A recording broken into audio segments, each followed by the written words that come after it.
नमस्कार, स्वागत है आपका द न्यूज पर। मैं हूं आपके साथ शेरिन। अब गुजरात के गृह मंत्री हर्ष सांघवी ने अतिक्रमण को लेकर दिया है बड़ा बयान।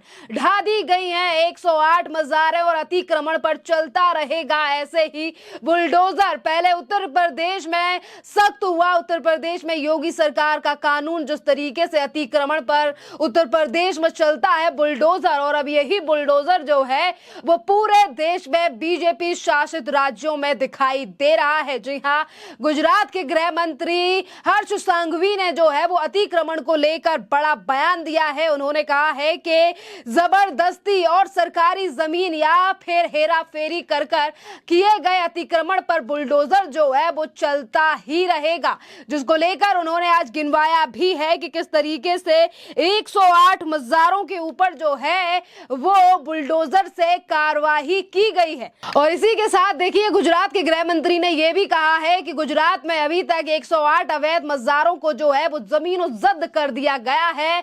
और उन्होंने जो है वो जूनागढ़ के ऊपर कोर्ट में बनाई गई अवैध मज़ारों को गिराए जाने की बात बताते हुए कहा, हमारा बुलडोजर हर उस इमारत को गिराने के लिए तैयार है जो साजिश के तहत बनाई गई है। गृह मंत्री हर्ष सांघवी ने जो है वो गुजरात विधानसभा में ये तमाम बातें कही हैं। और गृह मंत्रालय द्वारा दिए गए बजट को लेकर जो है वो गुजरात विधानसभा में हो रही चर्चा में हिस्सा ले रहे थे। इसी दौरान जो है वो उन्होंने पूर्व यानी कि पहले की सरकारों पर भी हमला बोला और बताया कि किस तरीके से पहले की सरकारों ने कैसे काम किए। देखिए, अगर हम गुजरात की बात करते हैं तो गुजरात में बीजेपी और कांग्रेस की ही लड़ाई जो है वो आपस में है। और कई सालों तक गुजरात के मुख्यमंत्री रहे प्रधानमंत्री नरेंद्र मोदी, यानी कि आज बीजेपी की ही सरकार जो है वो गुजरात में है। और जब कभी वहां पर रही थी कांग्रेस की सरकार, आज उस कार्यकाल को लेकर भी सवाल उठाए जाते हैं। जैसा कि गृह मंत्री हर्ष सांघवी ने कहा कि जो बिंदु एमएलए अमित शाह भाई द्वारा यहां मुद्दा उठाया गया कि कांग्रेस के राज के दौरान अहमदाबाद के जमालपुर में एक जैन मंदिर से मूर्तियों को हटाया गया था, और अब दादा यानी कि जो मुख्यमंत्री हैं सीएम भूपेंद्र पटेल का बुलडोजर राज्य के हर कोने में घूम रहा है, जिससे कोई भी मंदिर या देवस्थान पर साजिश या किसी जगह को हटाया ना जा सके। अब किसी को ये मालूम नहीं है कि बुलडोजर आखिरकार जाएगा कहां, क्योंकि अतिक्रमण जहां जहां पर है वहां पर जो है वो मुख्यमंत्री का बुलडोजर चलता ही रहेगा। और इसी के बाद हर्ष सांघवी ने कहा है कि राज्य में 108 अवैध मज़ारों को ढहाया गया है जो कि अतिक्रमण कर बनाई गई थी।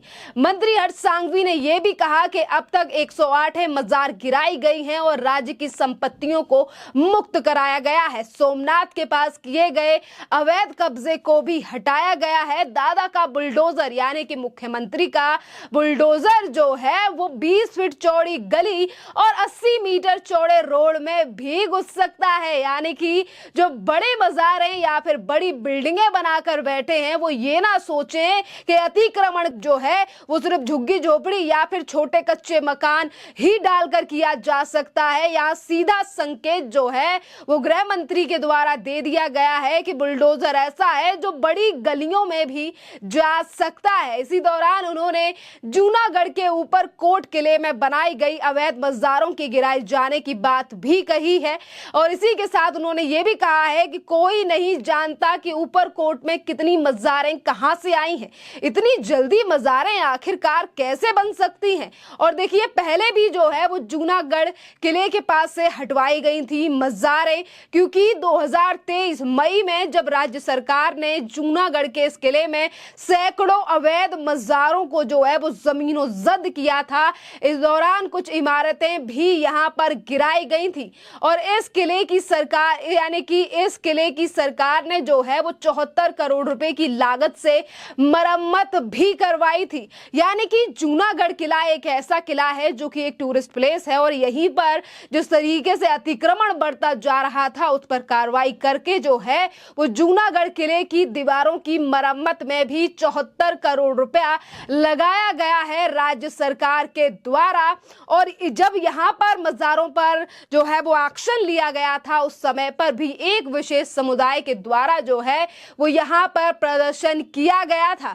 और इसी के साथ गृह मंत्री ने यह तक कहा है कि राज्य में तेजी से अतिक्रमण हटाने का अभियान चलाया जा रहा है। अभियान द्वारका से प्रारंभ हुआ था और अब जो है ये सूरत, जामनगर, पोरबंदर, सूरत और पावगढ़ और अहमदाबाद तक पहुंच गया है।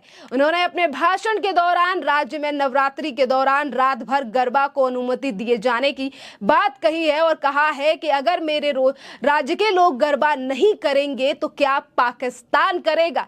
देखिए, अगर हम बात करें अतिक्रमण को लेकर, जो बीजेपी शासित राज्य हैं वो लगातार इस पर जो है वो जीरो टॉलरेंस की नीति अपना रहे हैं। और यही इसी तरीके की तस्वीरें जो हैं वो कुछ दिन पहले सामने आई थी उत्तराखंड के बनफूलपुरा से, और वहां पर भी कोर्ट के ऑर्डर के बाद जो है वो यानी कि इंक्रोचमेंट यानी कि अतिक्रमण, जमीन का अतिक्रमण कर जो है जो मजार और मदरसा बनाया गया था उस पर भी धामी सरकार का बुलडोजर चला था, जिसके बाद वहां पर भी कई तरीके यानी कि पुलिस के ऊपर हमले किए गए थे, जिसको लेकर एक तरफ जो है वो सरकार तमाम आरोपियों को पकड़ने में जुटी हुई है, तो वहीं दूसरी तरफ उत्तर प्रदेश एटीएस हो या फिर उत्तराखंड की पुलिस हो, लगातार आरोपियों को ढूंढकर उन्हें जेल में डाल रही है। और तमाम आरोपियों की तस्वीरों को जो है वो उत्तराखंड के चौराहे में भी लगा दिया गया है। बात अगर उत्तराखंड में हुए दंगों की करें, जिसमें जो है वो कुछ कट्टरपंथियों ने पुलिस के ऊपर पत्थरबाजी की, पेट्रोल बम फेंके, और इन्हीं हालातों को चलते इसी तरीके के कुछ हालात जो हैं वो कुछ लोगों ने उत्तर प्रदेश में करने के लिए सोचा। पर उत्तर प्रदेश में देखिए योगी आदित्यनाथ की जो है वो जीरो टॉलरेंस की नीति वाली सरकार 2017 से लेकर 2024 में आज भी जारी है। और जब भी इस तरीके की चीजें यानी कि उत्तर प्रदेश में, तो ऐसी चीजों को लेकर लगातार पुलिस और प्रशासन लगातार सक्रिय दिखाई देता है।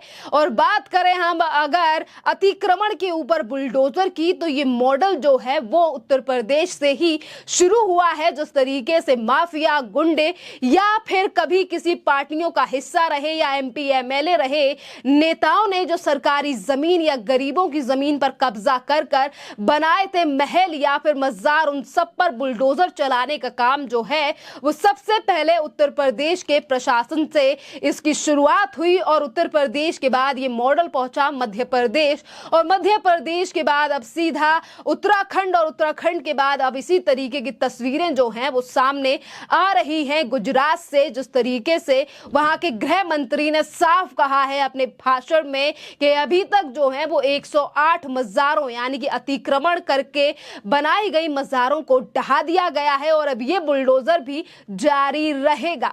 खैर, इस पूरे मामले पर आप लोगों की जो भी राय हो आप हमें कमेंट कर जरूर बताइए। धन्यवाद।